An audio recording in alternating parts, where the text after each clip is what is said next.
Hi guys, what's up? Ito na naman. Tag-ulan na naman sa Pilipinas. Malakas ang ulan, may parating na bagyo. Tataas na naman ang tubig. Delikado na naman ang ating mga sasakyan. Okay. So, malaki na naman ang mga gastos ng mga nagmamay-ari ng mga sasakyan dahil kapag ka nabaha guys ang sasakyan, siguradong malaking gastos. Full detailing, engine detailing, at saka ang problema kung may mga masisira pang electrical components sa makina at saka sa loob ng sasakyan, and that is body electrical components. So malaking gastos yun guys. Ngayon magbibigay ako sa inyo ng ilang tip para maiwasan yung future na pwedeng mangyari na pagkasira ng inyong sasakyan. Okay guys, mahalaga itong mga tips na to guys, sana mapanood nyo to. Una sa lahat guys, siyempre dapat regular nyong na may maintenance ang inyong sasakyan. Baka naman kung kailan may baha, may bagyo, doon pa kayo masiraan, tumirik sa daan, nagmamadali kayo dahil malakas nga yung bagyo. So dapat preventive maintenance nyo ang inyong sasakyan, lalo na yung inyong mga gulong, okay, preno, yung belt ng makina, spark plug, air filter, brake fluid, coolant, what else, yung battery nyo, at yung wiper rubber nyo, yung windshield wiper nyo, at lahat ng ilaw ng mga sasakyan nyo, magmula sa fog light, spark light, signal light, hazard, high beam at low beam. At syempre guys, mas makabubuti kung puno ang fuel tank nyo.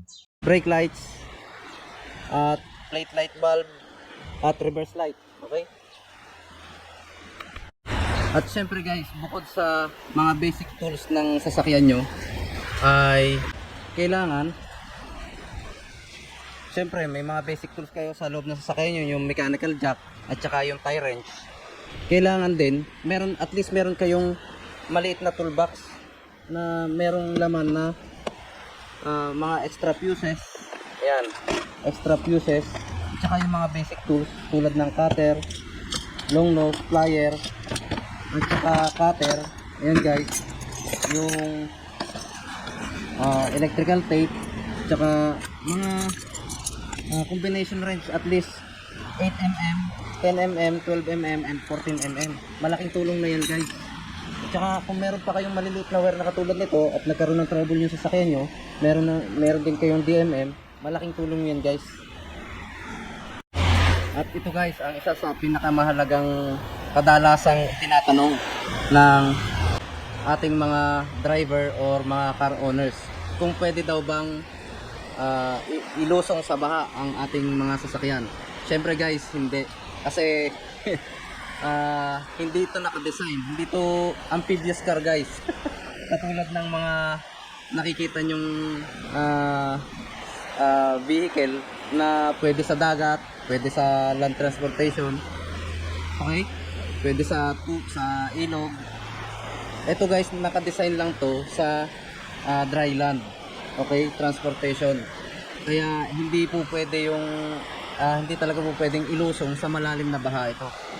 Pero kung mababa lang naman guys yung baha at hindi lalampas ng tuhod, or ito kasi guys ang floor, yung floor ng sasakyan nyo, yung floor level, yan, kailangan hindi na tataas dyan guys. Yan ang floor level ng inyong sasakyan. Siyempre kailangan hindi tumaas dyan guys yung tubig ng baha. Okay? Kasi bakit? Kasi maraming mga electrical components na pwedeng masira dahil alam nyo naman, number one, nakalaban ng kuryente ang tubig. So alam nyo na kung ano mangyayari. Maring masunog or magputukan ang mga fuse at marami pang ibang problema ang electrical. Pero dahil nga dito sa Pilipinas guys, napakarami ng mabababang lugar, kaya ayan yung flood control natin.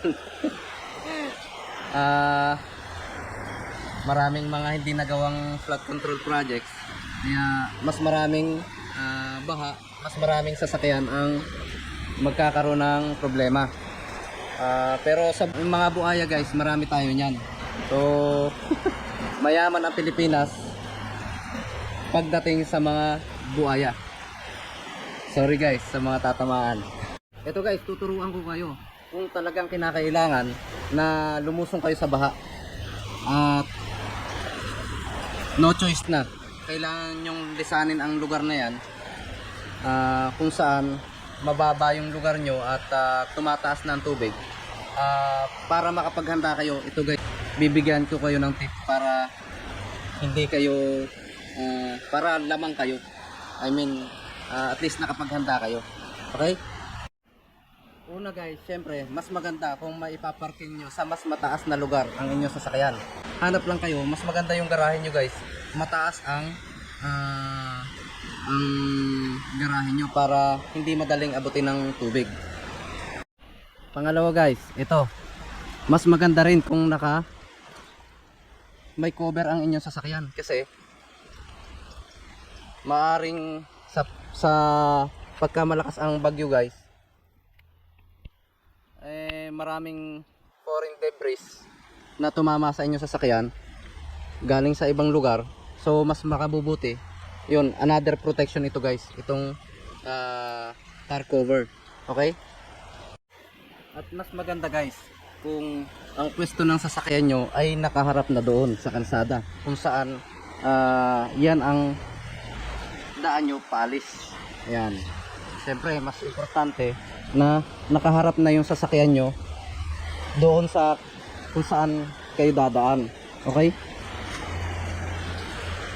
So ibig sabihin, itong harap nito dapat nakatutok na doon guys, palabas.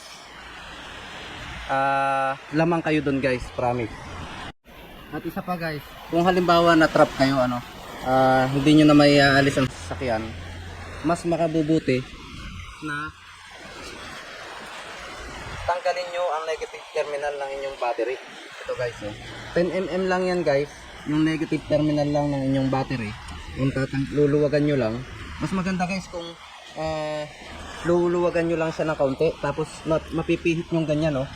Ayan, mapipihit nyo lang, magagalaw nyo lang siyang ganyan, kasi just in case na nagmamadali kayo at gusto nyo ikabit uli yung battery dahil aalis kayo, madali lang siya, iganon nyo lang yan guys, kahit hindi nyo nahigpitan, dahil nga madalian na, aalis kayo, emergency, whatever happen, madali nyong maikakabit itong battery, igaganon nyo lang yan guys.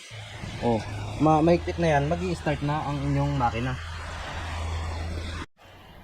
Kapag may baha kasi guys, at nakakabit ang inyong dalawang kable ng baterya, yung positive at saka negative, ibig sabihin kumpleto ang circuit at mas maraming electrical components ang masisira. Kapag inabot ng tubig ang lahat ng electrical components na yan at buo ang circuit, so mas madali na masisira ang inyong sasakyan at mas maraming masisira guys. So mas maganda talaga kung may napipintong baha, bagyo o La Nina, nakatanggal ang negative terminal ng inyong battery. Okay? Ito na guys, isa ito sa pinagbabawal na technique na pwede kong i-share sa inyo kung talagang kailangan nyong ilusong sa baha ang inyong sasakyan. Ito po ay nangailangan ng konting pag-unawa, medyo technical, pero kung talagang no choice na kayo at kailangan nyong ilusong sa baha ang inyong sasakyan para makaalis kayo at mailigtas nyo ang inyong buhay sa mas malalim na baha, tuturuan ko kayo guys kung paano ang mas magandang paghahanda para sa inyong sasakyan para hindi kaagad siya tumirik sa malalim na baha. Okay? Una guys, meron kayong intake air chamber or intake air system. So dito siya humihigop ng hangin. Okay? So kailangan nyo lang guys kunin yung yung isang tube malapit sa throttle body nyo. Ito yung throttle body nyo. Okay? Merong air intake duct yan. Ang makina niya kung saan siyang humihinga, kumukuha ng hangin. So pwede nyo yan guys, dugtungan ng mas mahaba pa hanggang umari nga. Kasi guys, yung mga Defender at saka yung mga Land Rover, yung ibang, yung mga may snorkel na sasakyan, kung mapapansin nyo hanggang taas, hanggang bubong yung kanilang yung kanilang intake air duct. Kasi guys, kapag ka ito nakahigop ng tubig, 100% sure natitirik ang inyong makina. Hindi na kayo makakaalis kung saan man kayo naroroon. Okay? So, dugtungan nyo lang ito guys. Make sure na silyado siya. Okay? Hanggang bubong, mas maganda. Kung mas mataas pa sa bubong, kung talagang sobrang taas ng baha sa inyo. Make sure na silyado lang. And for sure guys, hindi basta-basta mapapasok ng tubig ang inyong internal na makina. Okay?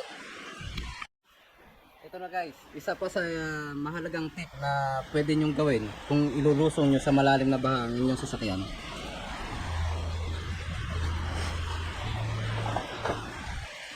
Meron kasing mga grommet ang inyong mga sasakyan guys. Ayan, katulad nito. Yan, may mga grommet yan. Make sure na hindi siya butas. Ayan, may mga grommet yan eh. Make sure na walang kulang sa mga grommet kasi guys, nakakapasok dyan ang tubig. Ayan. Ito ay main frame ng inyong sasakyan. Ito yan, mga grommet yan guys. Yan. Yan. Dapat siguruhin nyo na kumpleto ang lahat ng yan. Yan. Kasi kapag hindi kumpleto ang lahat ng yan guys, papasok yan sa loob ng inyong sasakyan. Madaling papasukin ang loob ng inyong sasakyan kapag hindi kumpleto yan. Ito nga guys, mas maganda kung malalagyan ito eh. Ayan, yung mga butas na maliliit na yan. Yan, katulad nito. Mura lang naman yan guys, rubber lang yan. Madaling makabili niya sa Shopee or sa Lazada. Ayan, may mga sizes yan. Kapag ganyan guys, kumpleto yan at dumaan kayo sa baha, hindi basta-basta kayo papasukin ng tubig yung loob na sasakyan nyo. Kasi may mga grommet yan. Okay? Make sure lang na kumpleto yan. At pangalawa guys, at isa pa dito sa ilalim ng sasakyan nyo, may nabibili kasing splash shield dito. Kapag kasi ganito guys, na lantad ang makina, halimbawa baha, hindi nyo nakikita yung dadaanan nyo. Kung may malaki palang bato o mapahampas kayo sa gutter at tumama itong makina nyo, yari, sira. Pero kung meron kayong splash shield, may at least may counting protection pa. Hindi ganun kabilis masisira ang inyong makina at ang inyong transmission. So, isa pa guys, kapag meron kayong splash shield dito, ito, ano lang yun guys, plastic yun na makunat, ganito yun, no? Yan. Yan, ganyan yung plastic na makunat yun eh. Na yun yung engine splash shield. Okay, kung tawagin. Kapag meron kayo nun dito, para ding aerodynamics yan eh. Ito namang splash shield na ito para sa tubig, para para mas mabilis ang pag-abante nyo guys kung saan kayo pupunta. Para kayong naka-float yan dahil sarado lahat ng grommet nyo, mas madaling lulutang ang sasakyan nyo guys kung kumpleto ang grommet nyo at saka yung splash shield nyo, mas madali naman kayong aabante. Okay? At isa pa sa pinagbabawal na technique guys ay ito. Ang lahat guys ng sasakyan ay may flapper dito sa side na yon. Ang flapper, kailangan lang baklasin nyo yung sidings dito sa bandang huli ng sasakyan. Dito yun sa tapat na yun, merong flapper yan guys kung tawagin. Kung gusto nyo talagang lumutang yung sasakyan nyo sa baha, hindi mapasok ng tubig ang sasakyan nyo, ito ang gawin nyo guys. Isarado nyo yung flapper dito sa side na ito guys yun. Hindi ko lang mabaklas kasi sasakyan to ng customer. So tanggalin nyo lang itong upuan. Yan. Itupin nyo lang itong upuan na to, itong sandalan ng upuan, and then tanggalin nyo lang itong sidings na ito, yung garnish dito. Plastic lang naman yun guys, may mga clips. Tatanggalin nyo at makikita nyo na yung flapper nandito banda yun guys, yung flapper. So isarado nyo yun guys, selyuhan nyo para hindi kayo napasok ng tubig sa loob ng sasakyan. Pero guys, make sure din na yung rubber seal nyo, kung tawagin sa amin sa kasa ay weather stripper to. Weather stripper, yan. Ito, weather stripper yan. Rubber yan guys, na lumalapat dito sa inyong cabin. Ayan, pagka sinarado nyo ang pinto, sealed na yan guys. Okay? Make sure na walang damage yung rubber nyo. At sigurado guys, lulutang kayo. Hindi kayo basta-basta mapapasok ng tubig. Pero may limitasyon yan guys. Maaring 30 minutes lang, maaring unti-unti na rin papasok yung tubig dahil hindi naman talaga 100% na selyado itong sasakyan nyo. Kaya lang guys, ang problema kapag isinarado nyo yung flapper, hindi nyo maisasarado yung huling pinto na isasarado nyo kasi may pressure na sa loob. Hindi yan, kaya guys, na isasarado nyo ng ganyan yung kadali kasi bukas ang flapper nyo dito sa loob na sasakyan nyo, hindi nyo nakikita yun guys. Pero kapag sinaraduhan nyo yun guys, medyo may resistance, malakas ang resistance, kaya uunti-unti nyo isarado na ganyan hanggang sa mailak nyo. Okay? So kapag aalis na kayo guys, siyempre bubuksan nyo ang pinto. Para maisarado nyo ng gusto, ibababa nyo ng konti yung power window nyo ng konti, saka nyo isasarado. Magko-close na siya kasi may bukas na dito. Okay? Sana na-gets nyo guys. Kasi hindi siya basta-basta magsasarado ng ganong kadali kapag sarado lahat yung dalawang flapper nyo sa likod. Okay? At isa pa guys, dapat kung tumatakbo na kayo sa baha, dapat naka-off ang aircon nyo at ang setting ng flapper ng inyong aircon ay narito. Nandito sa recirculation mode. Okay? So yung ito, katulad ito, cable type lang ito ng recirculation ng vent ng inyong aircon. Ito kasi naka-fresh air. Ito, pagka nakaganyan, naka-fresh air kasi. Pero kapag nakaganto, ibig sabihin, naka-recirculation mode kayo, ibig sabihin, sarado ang vent ng aircon nyo. Yung hangin sa labas, hindi nyo masasagap kasi naka-recirculation mode kayo. Therefore, sarado ang flapper ng aircon nyo galing sa labas. So kaya hindi nyo na, kapag nakaganyan ang setting ng inyong aircon, hindi nyo naamoy ang usok ng sasakyan sa labas. So dapat naka-recirculation mode kayo. Okay? At syempre, kapag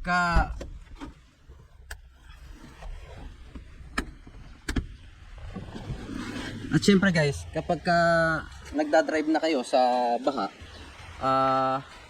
make sure na dahil hindi naman ganun kainit, ibig sabihin bumabaha nga, hindi naman ganun kainit ang panahon, dapat naka-off yung aircon nyo guys kasi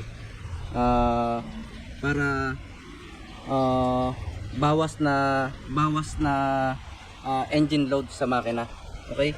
So hindi niya napagaganahan yung compressor kapag naka-off ang inyong aircon. So ibig sabihin hindi kukunti ang dinadalang bigat ng makina. So less engine load ika nga. At kung gusto nyo pa rin guys na mas selyado ang inyong sasakyan, ay baklasin nyo itong cowl cover na to at iselyado nyo yung flapper ng aircon nyo. Meron to guys, pagka binaklas nyo tong cowl cover na to, isarado nyo lang. Madali namang iselyo yun guys eh. Marami namang paraan kung paano maiseselyo yun at tuluyang hindi na mapasok ng tubig. So mas malaki ang chance ng sasakyan nyo na lumutang. As in talagang kukunti na yung mga posibilidad na butas sa sasakyan nyo para mapasok. Kaya lang guys, syempre paminsan-minsan magbababa kayo ng bintana every 30 minutes para hindi kayo masuffocate. Okay? Siguro naman hindi kayo magta-travel ng more than 30 minutes sa malalim na baha, di ba guys? Sabihin na natin lumampas ng 30 minutes pero siguro naman hindi kaagad lulubog yung sasakyan nyo.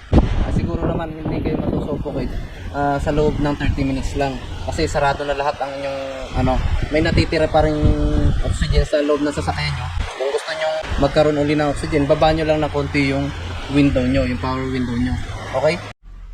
At ayun nga guys, kung sakaling dumating na sa punto na kayo ay nagdadrive na, sa malalim na baha at nakalubog na ang inyong tambutso, nararamdaman nyo na nakalubog na ang inyong tambutso, ito yung tambutso nyo guys, ibig sabihin nasa level A na ang baha.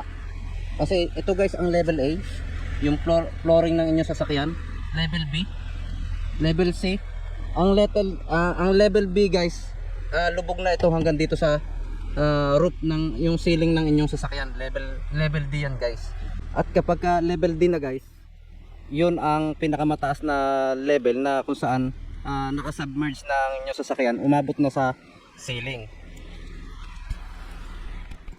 Ayun guys, kung nasa level A na kayo, nakalubog na ang inyong tambutso at pakiramdam nyo lumulutang na kayo, or kung hindi man, kung nakalapat pa man ang inyong gulong sa lupa or sa kalsada, make sure lang na ang RPM nyo guys, kung halimbawa tumatakbo kayo ng 1,500 RPM, ito guys yung RPM nyo yan. Kung tumatakbo kayo ng 1,500 RPM, hanggat maaari guys, wag nyong ibababa ng 1,500 RPM, dapat mas mataas or stable lang sa ganyang takbo.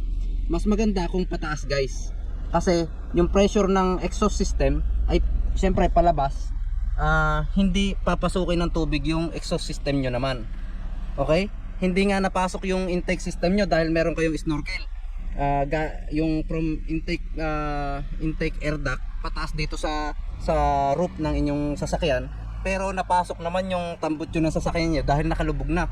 So mas maliit guys ang tsansa na mapasok ang tambutso ng sasakyan nyo kapag stable ang engine speed nyo.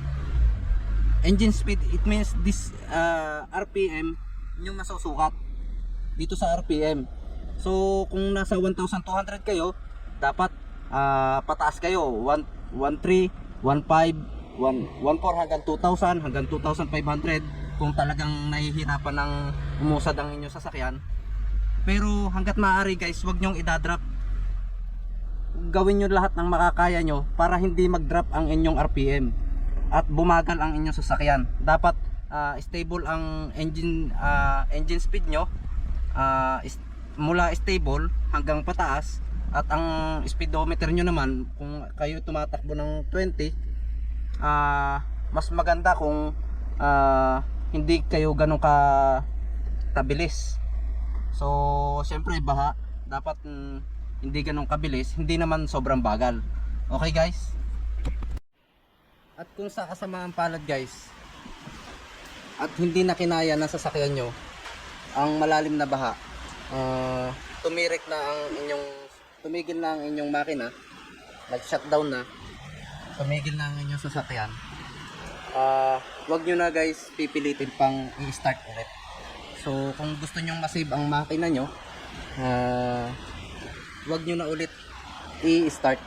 Kapag ka tumigil siya doon, wag nyo na ulit i-start guys, kasi baka bumaluktot ng piston rod or mamintana na ang piston. Okay?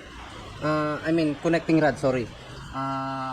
Baka bumaluktot ang connecting rod kasi incompressible guys ang tubig. Hindi siya nako-compress. Napaka lakas ng tubig guys. Mas malakas ang tubig kaysa sa bakal.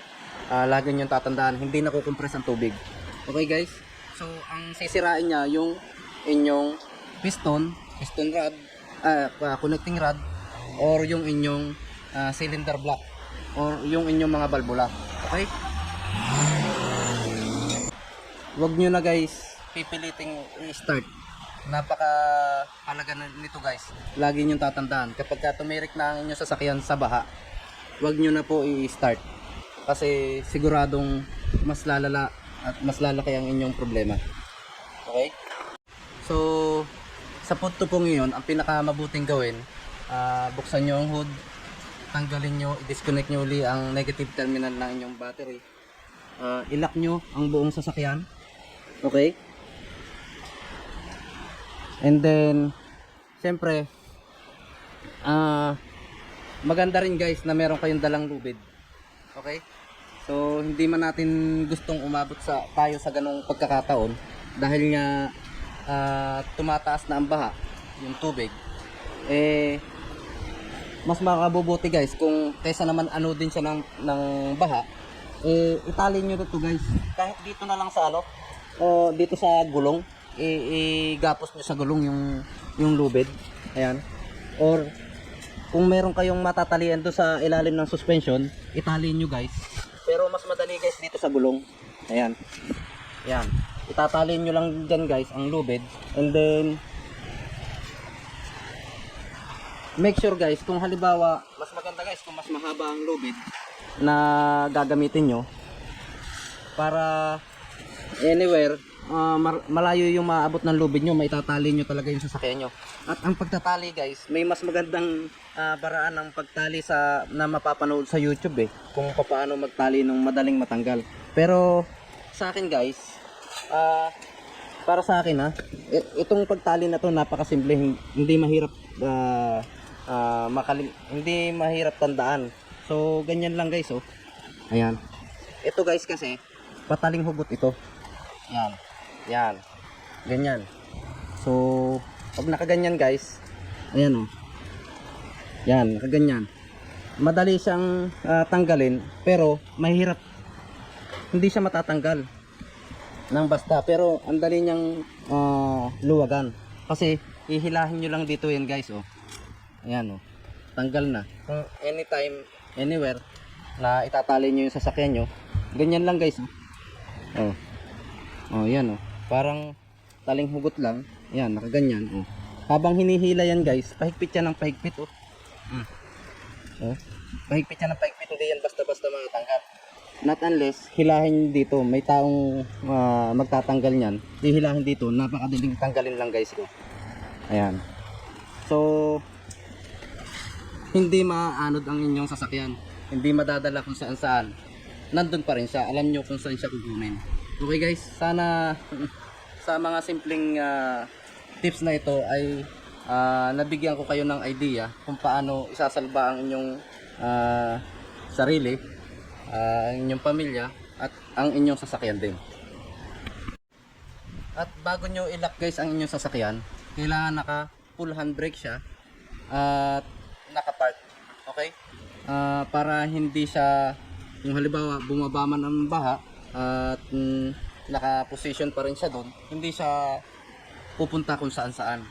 Mas maganda pa nga kung medyo palusong o ahonin ang lugar na kinatatayuan nyo, i-steer nyo lang yung steering wheel sa kaliwa, laging sa kaliwa. Hayaan yung iwan nyo lang doon, hindi yung nakadiretso lang yung gulong. Mas madaling gumulong ang sasakyan guys kapag ganun. Kapag kasi guys nakasagad sa kaliwa ang inyong gulong, yung steering nyo, hindi siya basta-basta gugulong.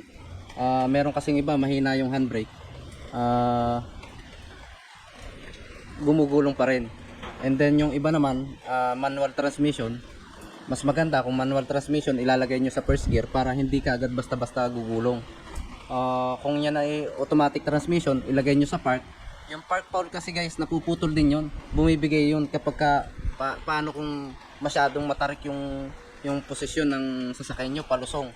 Eh di kayang-kayang maputol yun sa loob ng transmission nyo, yung park foul. So gugulong pa rin. So mas maganda kung tulong-tulong ang preno, ang transmission nyo at saka yung posisyon ng gulong nyo, tapos nakatali pa. Safe na safe guys ang sasakyan nyo. Mas malaki ang tsansa ng konting pinsala lang ang abutin ng sasakyan nyo guys. Maaring mga gas-gas lang yan na mga dumi, o wag lang mababangga ng ibang sasakyan, wag naman sana. Mas less ang damage na mangyayari sa inyong sasakyan guys kapag ganun ang ginawa nyo.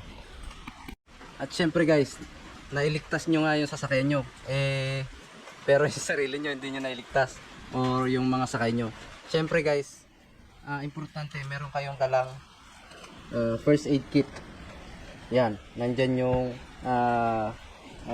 panggamot sa sugat, mga bandage.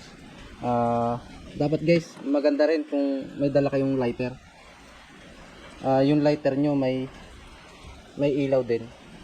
Mas advisable yun guys. At saka gloves guys, para halimbawa kung meron man kayong gustong gawin at nahihirapan kayo dahil basa, mas makakatulong ito guys. Hindi masusugatan ng kamay nyo. Okay?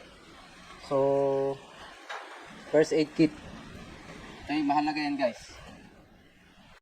At panghuli po, ang lahat po ng ipinayo ko sa inyong ay base lang po sa aking kaalaman, experience at technical na knowledge sa paggawa ng sasakyan bilang isang certified technician. Kung meron man na kulang sa mga tip na ibinigay ko sa inyo guys, mas maganda kung meron din kayong additional na idea at saka additional na kaalaman para for survival. Okay? So, safety first guys always. Siyempre, mas pipiliin nyo guys ang buhay kaysa sa sasakyan. Kung talagang manganganib kayo, iwan nyo na yung sasakyan nyo guys. Tulad ng sinabi ko sa inyo, mas mahalaga pa rin ang buhay kaysa sa sasakyan. Okay guys, ang sasakyan kasi na pwede mo pang mabili. Magsikap ka lang, makakabili ka ulit ng sasakyan. Pero ang buhay guys, pagka nawala, hindi na maibabalik. Okay guys, salamat po sa inyong panonood. Sana ay may napulot kayong aral sa video na to.